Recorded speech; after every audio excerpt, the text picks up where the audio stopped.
Hier, nous nous sommes arrêtés sur la création des modules et des relations. Nous avons dit que lorsqu'on décide de décomposer notre programme, notre application en des modules, on peut soit utiliser un système de hiérarchie ou soit utiliser une structure euh, d'utilisation, soit une hiérarchie, soit une décomposition. Okay. Dans le cas où tous les modules du système sont en relation de décomposition les uns les autres, on parle d'une hiérarchie de modules.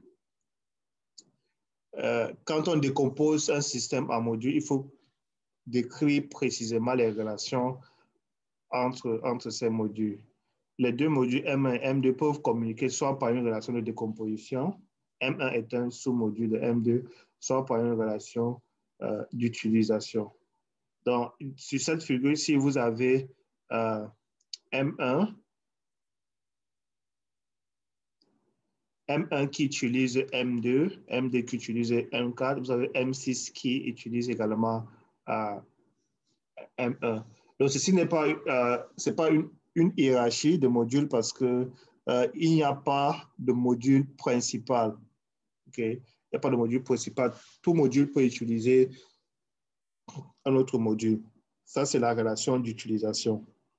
Il y a l'autre type de relation où vous avez des modules sont composés d'autres modules.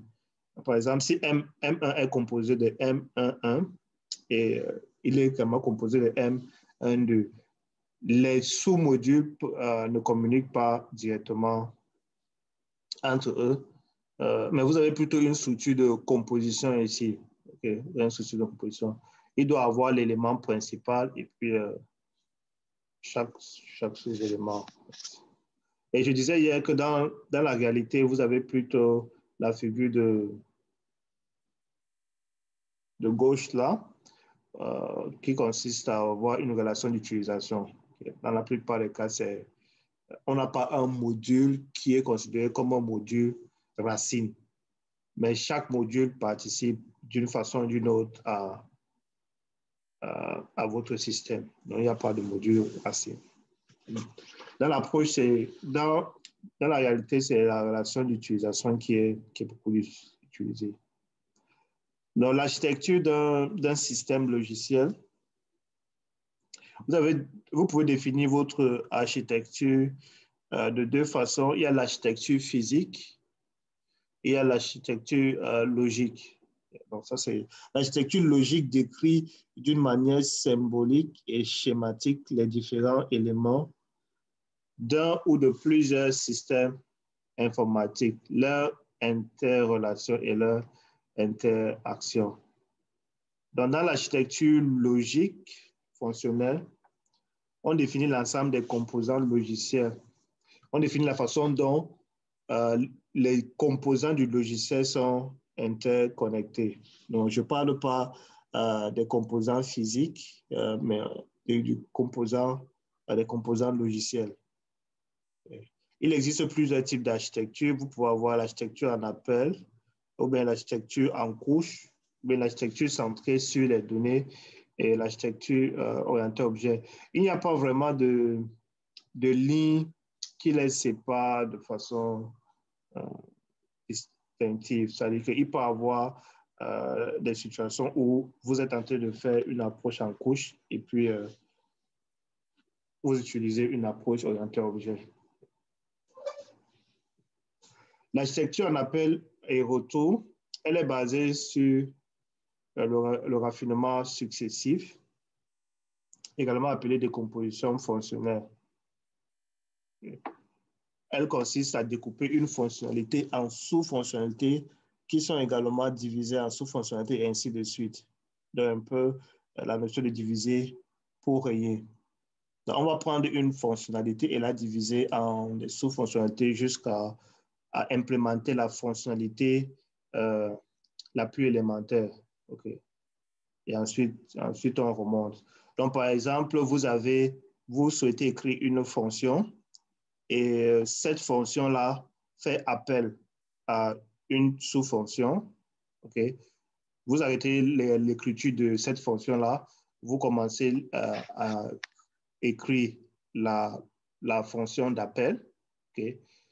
Si cette fonction d'appel fait usage d'une autre fonction, vous arrêtez votre code, vous écrivez cette sous-fonction. Lorsque la fonction élémentaire est réalisée, vous allez donc repartir en arrière pour terminer la fonction précédente et ainsi de suite, remonter jusqu'à la fonction principale qui a fait appel à des sous-fonctions. Donc, l'idée, c'est un peu ça.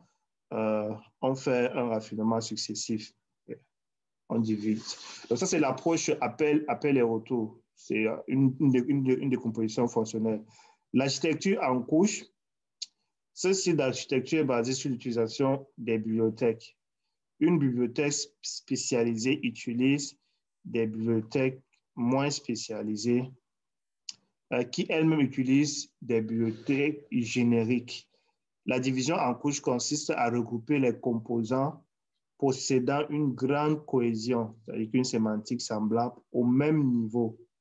Tous les composants des couches supérieures dépendent fonctionnellement des composants des couches inférieures. Ça veut dire quoi? Ici, vous créez des bibliothèques, vous pouvez avoir des bibliothèques élémentaires, et ces bibliothèques, en fait, contiennent des composants qui ont une sémantique semblable. Ça veut dire quoi? Donc, je sais que dans mon logiciel, de façon générale, je vais faire, par exemple, les saisies. Donc, du coup, je vais créer une bibliothèque qui s'occupe de faire des saisies. Et cette bibliothèque peut être une bibliothèque générique. Okay? Donc, on avait expliqué ce que c'est que la généricité. C'est-à-dire que ça sera des fonctions qui seront paramétrées. Donc, je sais que cette bibliothèque-là se charge de faire les saisies. Et elle est définie de façon générique. Maintenant, lorsque je vais écrire ma fonctionnalité, par exemple, quand je vais écrire un programme qui se charge d'inscrire un étudiant, par exemple, je sais que je dois faire la saisie de ces informations. Du coup, je fais appel à cette bibliothèque-là qui est déjà écrite de façon élémentaire. Donc, toutes les saisies sont regroupées au sein d'une bibliothèque de saisie. Et cette bibliothèque est écrite de façon générique. Donc ça, c'est l'architecture en couche où en fait, c'est cette approche-là qui consiste à définir des bibliothèques qui contiennent des fonctionnalités similaires. Donc, saisie, par exemple, dans une... C'est-à-dire, vous pouvez avoir une bibliothèque d'édition. Okay, ça, c'est plus concret. Une bibliothèque d'édition où vous allez mettre tout ce qui est saisie, modification de façon générique dans cette bibliothèque-là. Et donc, tous les composants de couche supérieure dépendent des composants de ces couches inférieures. L'architecture centrée sur les données, dans cette architecture-là, il y a une base de données en arrière et puis tout ce que vous faites au niveau du client est envoyé vers la base de données et puis la base de données fait les traitements et puis vous renvoie. Donc, dans cette architecture, un composant central est responsable de la gestion des données, à la conservation, l'ajout, le retrait, la mise à jour, sécurisation, et des composants périphériques utilisent ces données. Le serveur de données est en général passif. Okay, donc ici, on parle de l'architecture logicielle. On pouvait avoir un logiciel qui va faire office d'un data warehouse, un logiciel qui fait dans la gestion des bases de données. Et puis, votre logiciel client va interroger simplement cette base de données-là. Il y a l'architecture orientée objet. C'est un style d'architecture où les données et les traitements à réaliser sur ces données-là sont intégrés dans un objet. Okay? ceci est beaucoup plus utilisé lorsque vous utilisez une base de données orientée objet, c'est-à-dire que pas une base de données relationnelle. L'exemple de l'architecture centrée sur les données va utiliser une base de données relationnelle. Si vous êtes dans l'architecture orientée objet, c'est-à-dire que ce que vous avez comme back-end, c'est en fait une base de données orientée objet, c'est-à-dire que quand je vais euh, j'exécute en fait, je gère plutôt des objets, c'est-à-dire que la base de données euh, enregistre des objets comme définis en Java, c'est-à-dire que vous avez tout un objet que vous sauvegardez. Et lorsque vous récupérez cet objet aura les données qui sont à l'intérieur de cet objet, ainsi que les méthodes que vous pouvez réaliser sur ces objets-là. Okay? Donc, il y a les bases de données comme ça, qui sont des bases de données orientées objets, qui sont différentes des bases de données relationnelles. Dans une base de données relationnelle, ce que vous allez stocker, ça va être des lignes et des colonnes. Donc, vous avez des lignes et des colonnes que vous stockez dans votre base de données relationnelle comme MySQL. Et lorsque je sélectionne un étudiant, je sélectionne en fait son matricule, ainsi de suite. Et dans mon code, je dois construire une instance d'étudiant en faisant peut-être new étudiant. Et une fois que j'ai l'objet, je peux commencer à faire appel de mes fonctions. Mais dans le cas de l'architecture orientée objet, vos données sont directement à l'intérieur de l'objet et c'est l'objet que vous sélectionnez directement avec ces méthodes euh, intégrées à l'objet. Okay. Je ne sais pas si vous avez compris un peu la différence entre les deux. Vous pouvez rechercher les bases de données orientées objets. Je vais voir si actuellement, les bases de données orientées objets ne sont pas populaires. Ne sont pas populaires. On utilise beaucoup plus des bases de données qui enregistrent les données sous forme de lignes colonnes ou bien sous forme de documents, okay, pour ceux qui vont faire du NoSQL.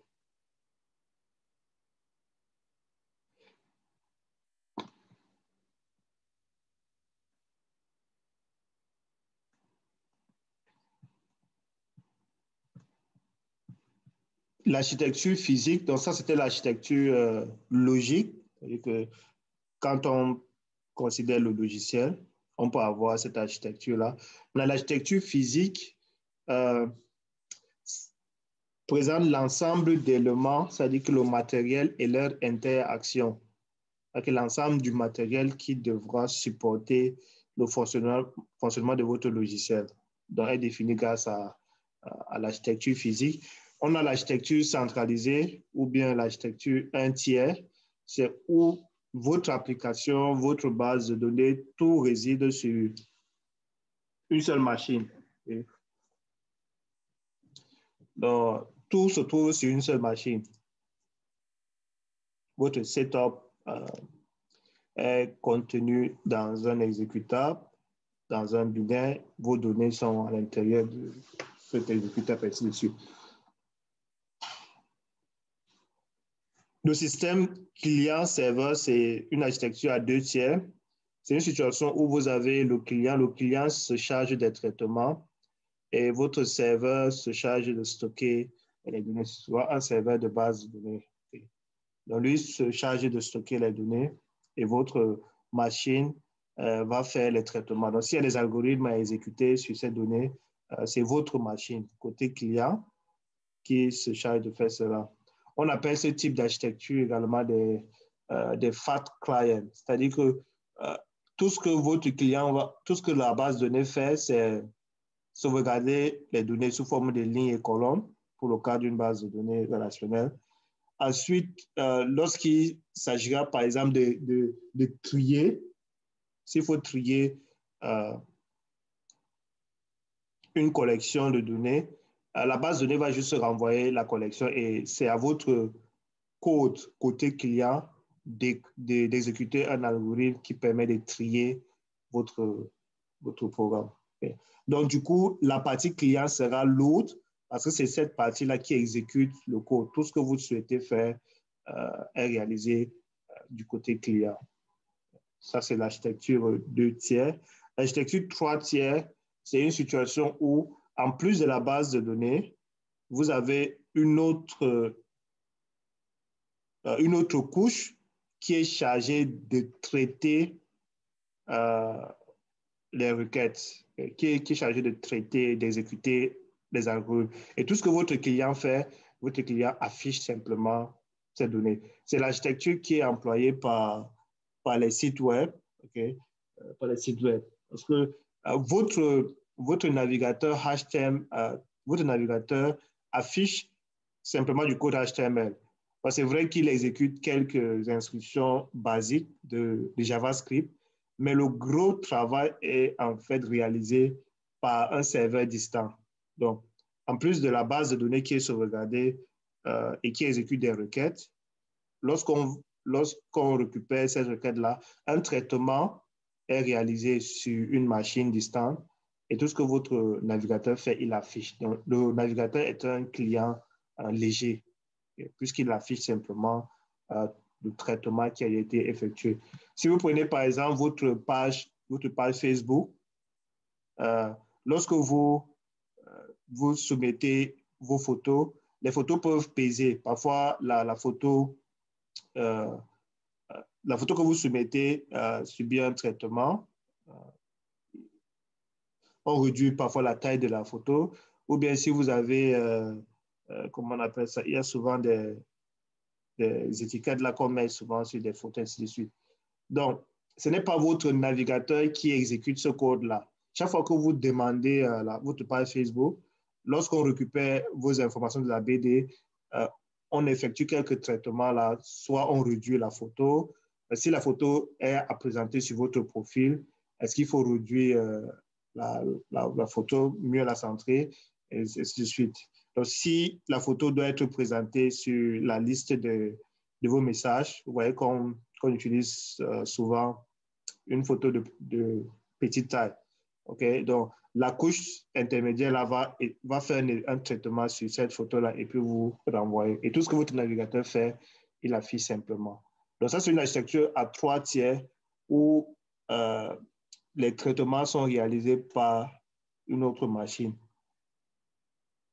Dans vos TP de site web, si vous installez par exemple WAMP Server, votre machine est en fait dans une architecture 3 tiers, mais sauf que tout est contenu dans une même machine.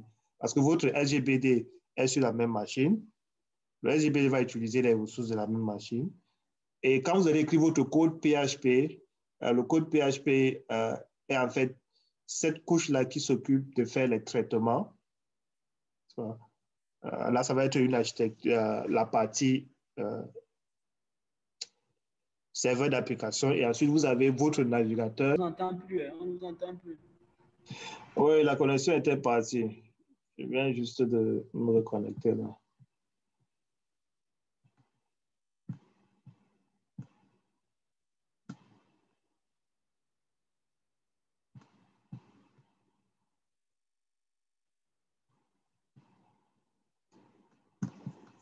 OK, donc je disais que c'est pouvoir avoir une architecture à 3 tiers où il y a des serveurs d'application. Par exemple, si PHP effectue un traitement avant de vous renvoyer les informations, alors PHP sera considéré comme cette couche intermédiaire entre votre navigateur et votre base de données. Donc, même si vous avez installé ceci sur une même machine, c'est-à-dire que votre laptop a installé WAMP, WAMP viendra avec le serveur de données ainsi que le serveur d'application. Et votre client, c'est le navigateur. Vous vous retrouvez toujours dans une structure où il y a dans une architecture 3 tiers. Le diagramme de structure, c'est le graphe d'appel des fonctions.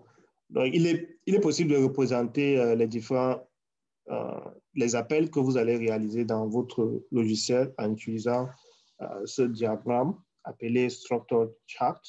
il est défini dans les méthodes Structure Design. Pour cela, vous allez utiliser un rectangle. Si vous optez pour cette approche, afin de présenter les différents appels de votre système, vous allez utiliser les rectangles pour représenter les modules. Okay? Vous allez utiliser les grandes flèches pour représenter les appels des modules et les courtes flèches, les petites flèches pour représenter le flux de données. Représenter le flux de données. Donc, si vous prenez cet exemple-ci, vous avez par exemple le module qui a une fonctionnalité orthographiée. Pour cela, ce module fera appel à une fonction obtenir une liste ordonnée. Donc, l'appel de la fonction est réalisé sous forme de flèche. Et l'appel de cette fonction va retourner à orthographier la liste de mots triés.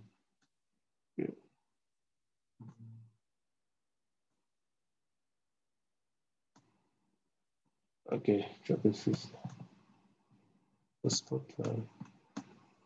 OK. Donc, vous avez votre module là qui appelle la fonction liste de mots triés et l'appel de cette fonction va renvoyer la liste de mots triés. Vous avez également le même module qui peut appeler la fonction rechercher les mots dans un dictionnaire. OK. Il renvoie une liste de mots triés. Il envoie une liste de mots triés à ce module et le module lui renvoie également une liste de mots triés. Ou bien dans le cas de traiter les mots inconnus, orthographier va juste lui envoyer la liste des mots inconnus et puis il n'y a pas de retour dans ce cas. L'exemple-ci peut également être utilisé pour le cas de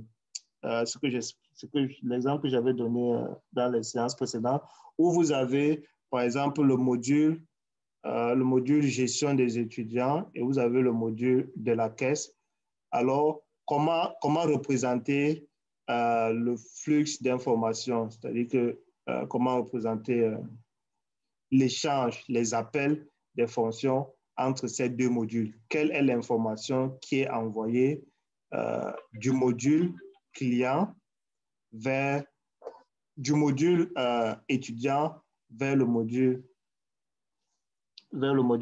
caisse et quelle est l'information qui est retournée lors de l'appel de ce module-là. Donc, on peut utiliser ce style de diagramme-là pour en fait représenter les appels de nos fonctions. Okay. Donc, tout ceci se trouve dans le cahier de conception qui contient deux parties. Il y a la partie détaillée qui est à destination des programmeurs et il y a une partie moins détaillée qui est à destination du client. Donc, tous ces détails, par exemple, sont à inclure dans le cahier de conception à destination des programmeurs. Okay? Donc, un exemple, étudiant, ici, l'étudiant va appeler la fonction, par exemple, obtenir la liste de mes transactions, okay? Et puis le module. En fait, l'étudiant va envoyer l'ID de l'étudiant et appeler la méthode obtenir la liste des transactions. Et puis, ce module caisse va renvoyer à l'étudiant la liste de ces transactions. Okay? Donc, il va avoir une flèche de ce côté pour dire que l'étudiant envoie au module caisse son identifiant. Okay? Les démarches de conception, vous avez la démarche ascendante et la démarche descendante. Dans la démarche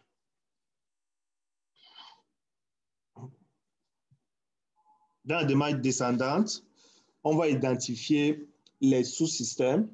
Okay? Donc, on identifie les sous-systèmes. on décompose chaque sous-système à un certain nombre de composants. Et pour chaque composant, on identifie encore ces sous-systèmes. À un certain stade de ce processus, les algorithmes utilisés dans chaque composant sont donc détaillés. C'est-à-dire que vous allez prendre votre système, vous découper en sous-systèmes et ainsi de suite, jusqu'à ce que vous arrivez à des algorithmes élémentaires que vous pouvez réaliser. Okay. Donc, ça, c'est l'approche descendante. Donc, dans la démarche de conception ascendante, les composants de niveau inférieur sont d'abord définis, puis ces composants sont utilisés pour réaliser ceux de niveau au-dessus, jusqu'à arriver au niveau supérieur où se trouve le composant principal. Dans le cas de la conception ascendante, on réalise les composants de niveau inférieur. Un instant là, il faut que je fasse la différence normale ici.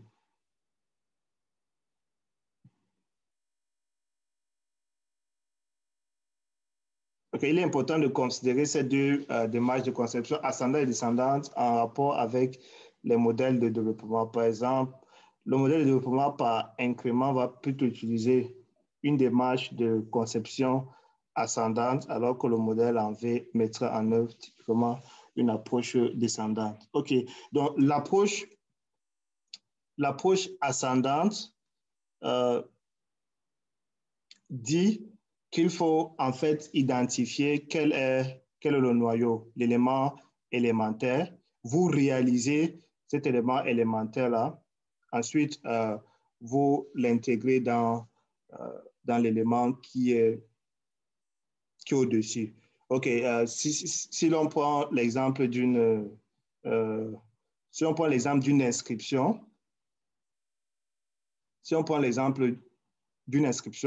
vous allez chercher à implémenter les fonctionnalités élémentaires de l'inscription. Ensuite, écrire la fonction inscription. C'est-à-dire que la fonction inscription va faire appel à plusieurs autres fonctions. Vous réalisez d'abord ces fonctions-là. Ensuite, vous écrivez la fonction inscription. Ça, c'est la méthode ascendante. La méthode descendante, en fait, va supposer que ces fonctionnalités-là existent et vous allez écrire votre fonction inscription en utilisant la notion d'interface. Comment je peux expliquer ça? Les interfaces sont en quelque sorte des classes en Java qui donnent le corps, la définition des méthodes qui seront écrites plus tard. Okay? Donc, je définis ma fonction inscription en me basant sur un prototype. Okay? Ça, c'est la méthode descendante. La méthode ascendante, je vais d'abord finir de réaliser tous ces prototypes-là et ensuite écrire ma fonction inscription okay? Qui utilise les éléments élémentaires. Okay.